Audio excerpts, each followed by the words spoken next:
Thank you, Madam Speaker. Since the onset of the pandemic, Congress has passed several COVID-19 relief bills totaling an unprecedented $5.3 trillion. While some of this spending was unwise, other programs like the Paycheck Protection Program provided much needed relief to employers and businesses devastated by the pandemic. One particular area of concern is the COVID-19 Economic Industry Disaster Loan Program, otherwise known as EIDL. This program, unlike others' relief program, was direct lending by the SBA, the Small Business Administration. This means the agency did not partner with our local banks and credit unions and instead approved and administered these loans directly.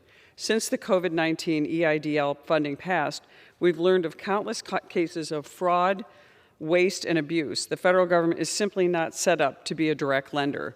This is one reason I introduced the House version of the Transparency in COVID-19 Expenditures Act, which would require an audit of all federal COVID-19 relief spending.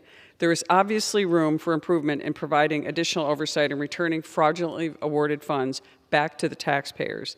In response, Ranking Member Luetkemeyer has done great work introducing the COVID-19 Economic Industry Disaster Loans Fraud Statute of Limitations Act of 2022 that will help fix part of these shortcomings by expanding the statute of limitations for EIDL loans and fraud from 6 to 10 years, the same as bank fraud.